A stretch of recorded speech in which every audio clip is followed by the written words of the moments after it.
न्याय दर्शन चौथा अध्याय पहला आनेक 44वां सूत्र पूर्व पक्ष। बहुत से कर्मों का फल शीघ्र मिलता है, जैसे रोटी पकना, दूध दुहना इत्यादि। बहुत सी क्रियाओं का फल देर में लगता है, जैसे खेती करना, वृक्ष लगाना इत्यादि। अब जिन कर्मों का फल शास्त्र में लिखा है, अर्थात यज्ञ आदि करने से स्वर्ग मिलता है और अनृत भाषण आदि से नरक होता है, इसमें संदेह होता है कि कौन से कर्म शीघ्र और कौन देर में फलदायक होते हैं।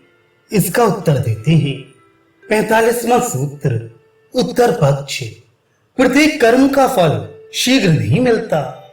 बहुत से कर्म ऐसे हैं कि उनका फल कालांतर या जन्मांतर में मिलता है।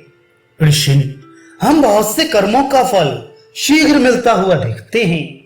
उत्तर, कर्म दो प्रकार के हैं, एक भोक्तव्य और दूसरे कर्तव्य। जैसे बोना और काटना दोनों कर्म हैं, पर बोने का फल देर से और काटने का फल शीघ्र मिलता है। इनमें बोना कर्तव्य और काटना भोक्तव्य है। अतः जो कर्म कर्तव्य हैं, अर्थात आगे के वास्ते किए जाते हैं, उनका फल देर से मिलता है, और जो भोक्तव्य हैं, अर्थात भोगने के लिए, उनका फल शीघ्र मिलता है। वादी फिर शंका करता है। 46वां सूत्र पूर्व पक्ष। फल के लिए जो यज्ञ आदि कर्म किए जाते हैं, वे यहां ही नष्ट हो जाते हैं। जब वे आप ही मिट जाते हैं, तो कालांतर या जन्मांतर में क्या फल उत्पन्न करेंगे? क्योंकि नष्ट कारण से कोई कार्य उत्पन्न नहीं हो सकता। अतः जन्मांतर में कर्म फल का मानना ठीक नहीं। अब इसका उत्तर देते हैं 47वां सूत्र उत्तर पक्ष। जिस फल की इच्छा से पहले किसान भूमि को जोतता, पानी देता और फिर बीज को बोता है, और ये सब कर्म फलोत्पत्ति से पहले नष्ट हो जाते हैं। इनके नष्ट हो जाने पर बीज मिट्टी और जल के परमाणुओं से बढ़ता रहता है, और फिर क्रमशः पत्ते, डालियां, फूल और फल आते हैं। ऐसे ही प्रत्येक कर्म से धर्म अधर्म का रूप संस्कार उत्पन्न होते हैं। फिर वे अन्य कारणों से परिपुष्ट होकर शुभ अशुभ फल उत्पन्न करते हैं। वादी फिर शंका करता है। 48वां सूत्र पूर्व पक्ष। उत्पत्ति से पहले कर्मों के फल को ना तो सत कह सकते हैं, ना असत, और ना सद असत ही कह सकते हैं। क्योंकि जो फल आगामी काल में होगा, उसको सत इसलिए नहीं कह सकते कि वह अविद्यमान नहीं है। जब विद्यमान नहीं है, तो उसके लिए जो कर्म किए जाएंगे, उनमें और आगामी होने वाले फल में कार्य कारण भाव संबंध नहीं हो सकता। यदि उत्पत्ति से पहले कार्य को असत माने, तो ऐसा मानना ठीक नहीं, क्योंकि प्रत्येक कार्य का कारण उत्पत्ति से पूर्व विद्यमान होता है। यदि सत असत दोनों माने, तो भी ठीक नहीं, क्योंकि एक पदार्थ में दो विरुद्ध धर्म रह नहीं सकते। तात्पर्य कि उत्पत्ति से पहले किसी वस्तु का अभाव नहीं हो सकता। यदि अभाव होता, तो वह उत्पन्न क्यों कर होती? न भाव ही हो सकता है, क्योंकि यदि उत्पत्ति से पूर्व उसका भाव होता, तो फिर उत्पत्ति की आवश्यकता ही ना थी। सद असत भी नहीं हो सकता, क्योंकि इन दोनों का परस्पर विरोध है।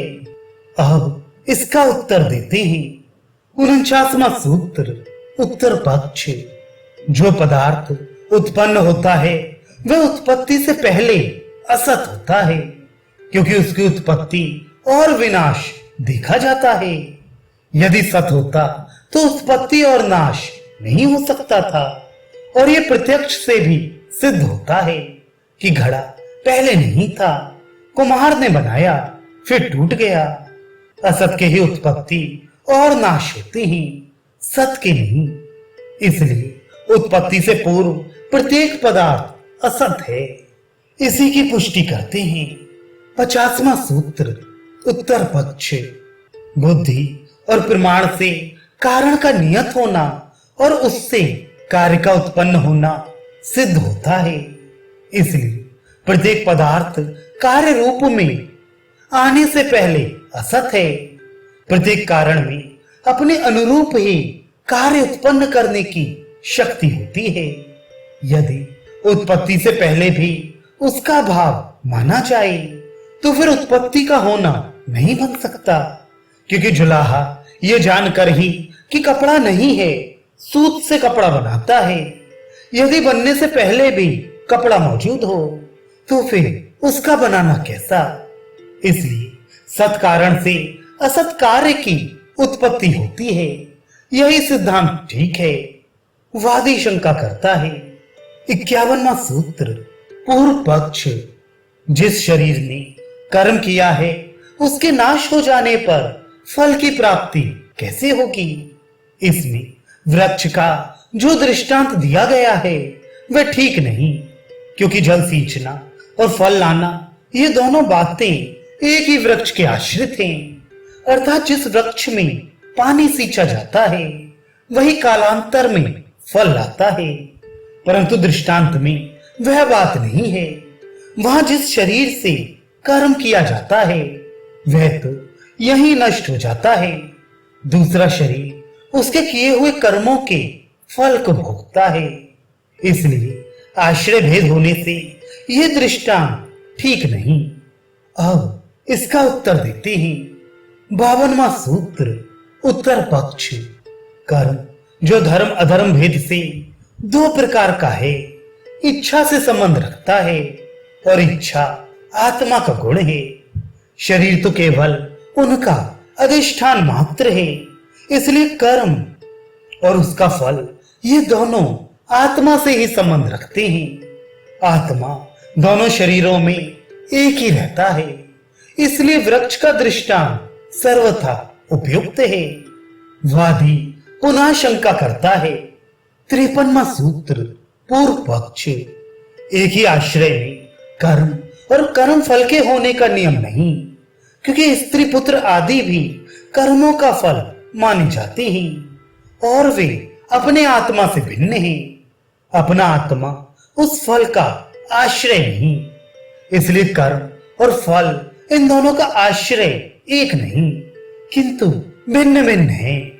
इसलिए वृक्ष का दृष्टांत अयुक्त है। इसका उत्तर देते हैं 54वां सूत्र उत्तर पक्ष।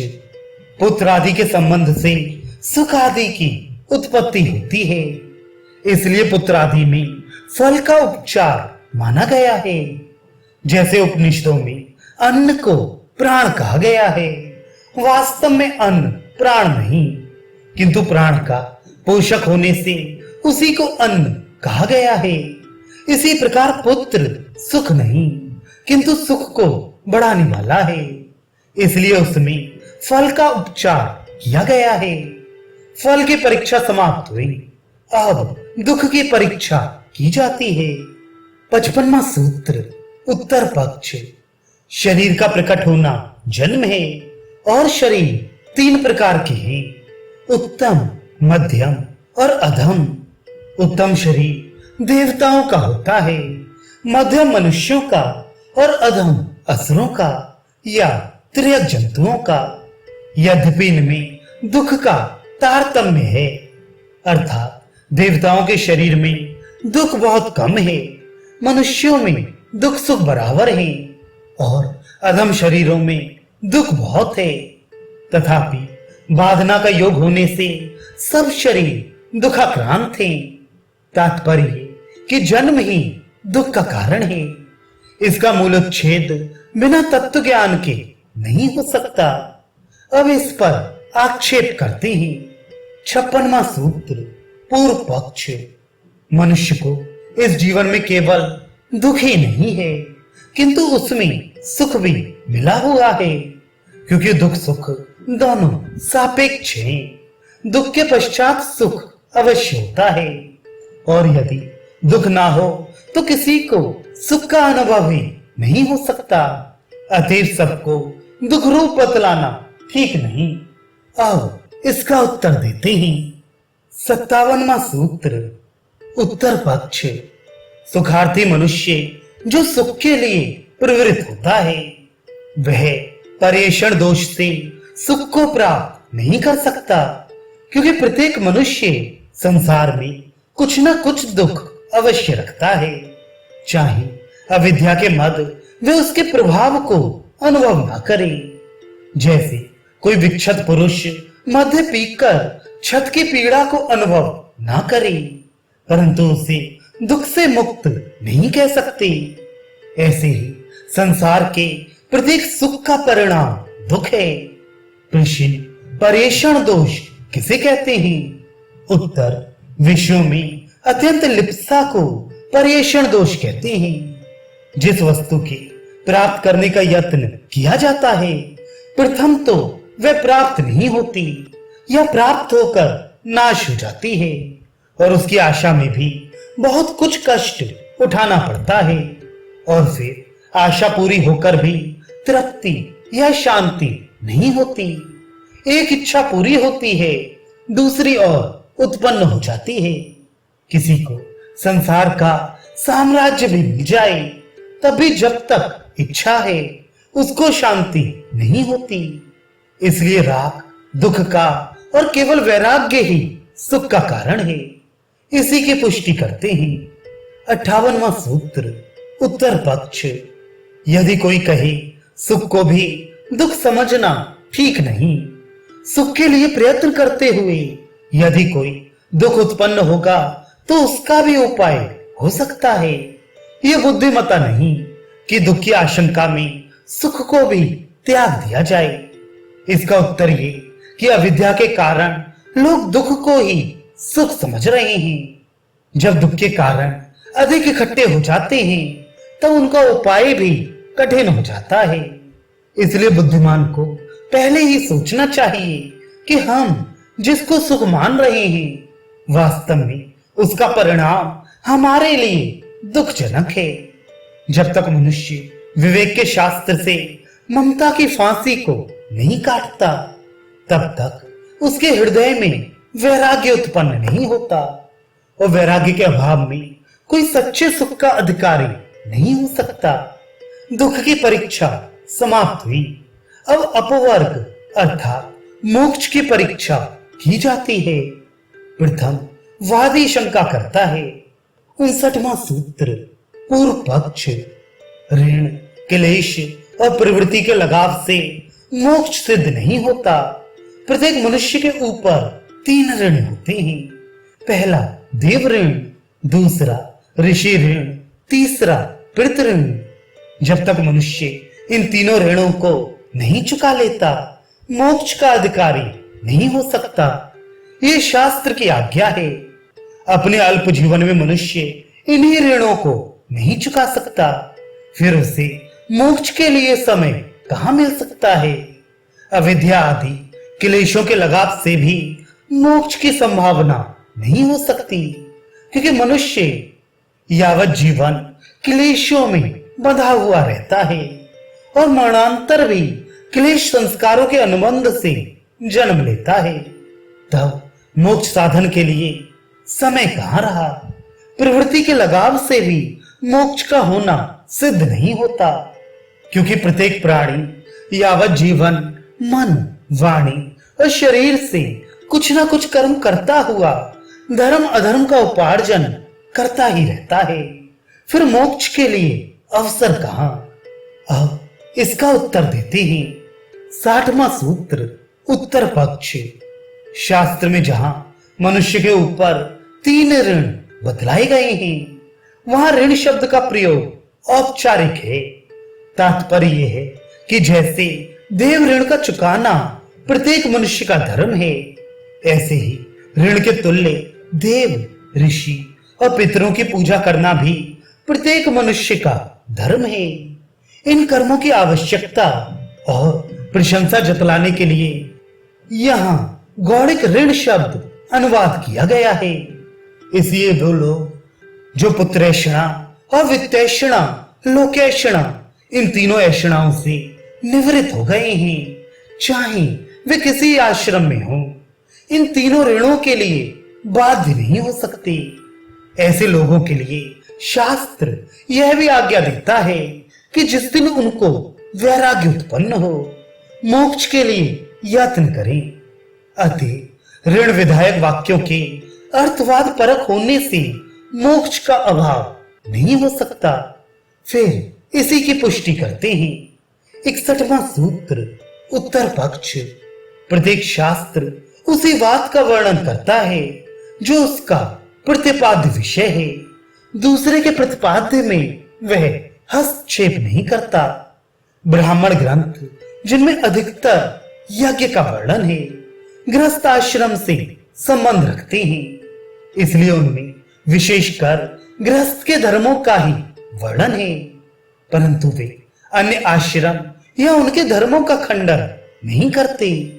इसी प्रकार वेदांत शास्त्र, उपनिषद आदि जो अधिकतर मोक्ष धर्मों का विधान करते हैं, वे गृहस्थ आदि आश्रम या उनके धर्मों के विरोधी नहीं। अतः गृहस्थ के अधिकार में ऋण आदि का विधान होने से मोक्ष शास्त्र में कुछ बाधा नहीं पड़ती। फिर इसी अर्थ की पुष्टि करते हैं 62वां सूत्र उत्तर पक्ष। सन्यासी के लिए आवरणीय आदि तीनों अग्नियों के त्याग का श्रुति में उपदेश किया गया है, अर्थात सन्यासी आत्मा में तीनों अग्नियों का समारोपण कर दे। इसलिए सन्यास आश्रम में अग्निहोत्र आदि नित्य कर्म के ना करने से पाप नहीं होता, क्योंकि अग्निहोत्र आदि कर्मों का फल स्वर्ग है। सन्यासी को स्वर्ग फल की कामना नहीं होती, इसलिए जिस फल की इच्छा नहीं उसके लिए बीज बोने की क्या आवश्यकता है। अतः वीतराग मुमुक्षु के लिए ऋण आदि बंधन की कोई आवश्यकता नहीं। प्रश्न, शास्त्र में ये जो कहा है कि बिना तीनों ऋणों को चुकाए जो मोक्ष की आशा करता है, उसकी आशा कभी पूरी नहीं होती, इसकी क्या गत होगी? उत्तर, सर्वसाधारण के लिए जो सांसारिक कामनाओं में अनुरक्त हैं, शास्त्र की यह आज्ञा है, परंतु जो संसार से विरक्त हो गए हैं और तीनों ऐषणाओं का जिन्होंने त्याग कर दिया है, निंदा, स्तुति, मान अपमान और हर शोक आदि द्वंद्व जिन पर अपना अच्छा या बुरा प्रभाव नहीं डाल सकते, ऐसे तत्वदर्शी और आत्मज्ञ लोगों के लिए शास्त्र में इस नियम का अपवाद भी मौजूद है। अतः ऐसे लोगों के लिए ऋण आदि का बंधन नहीं है। अब क्लेश अनुबंध का उत्तर देते हैं 63वां सूत्र उत्तर पक्ष। जैसे प्रगाढ़ निद्रा में सोए हुए पुरुष को इंद्रिय और मन का विषयों के साथ संबंध न रहने से सुख दुख का कुछ भी अनुभव नहीं होता, ऐसे ही मुक्तावस्था में केवल आनंद स्वरूप ब्रह्म के साथ संबंध होने से और राग अनुबंध के टूट जाने से दुख का अभाव हो जाता है। अतः मोक्ष में जब क्लेश रहता ही नहीं, तब वह उसका बाधक कैसे हो सकता है? मोक्ष में प्रवृत्ति का बंधन भी नहीं रहता। इसको अगले सूत्र में दिखाते हैं 64वां सूत्र उत्तर पक्ष। राग, द्वेष और मोह ये तीन दोष क्लेश के कारण हैं। ये तीनों दोष जिसके निवृत्त हो जाते हैं, उसकी प्रवृत्ति बंधन का कारण नहीं होती।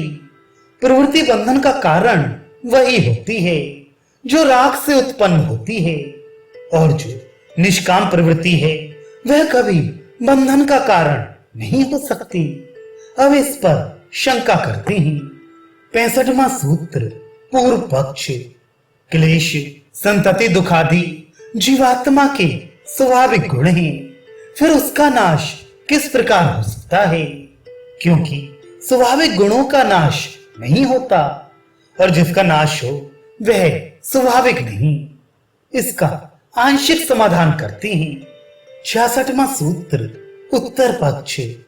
किसी पदार्थ की उत्पत्ति से पहले उसका अभाव अनित्य होता है, अर्थात किसी वस्तु के उत्पन्न होने से पूर्व जो उसका अभाव है, उसकी उत्पत्ति का कोई कारण और समय नहीं, परंतु उसका नाश उस वस्तु के उत्पन्न होने से हो जाता है, अर्थात अव्यय अभाव नहीं रहता।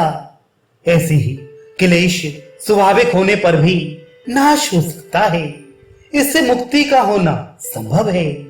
वादी फिर कहता है, 67वां सूत्र पूर्व पक्ष, जैसे परमाणुओं में श्यामता स्वाभाविक है, किंतु वह अग्नि के संयोग से नष्ट हो जाती है, ऐसे ही क्लेश संतति स्वाभाविक होने पर भी अनित्य हो सकती है।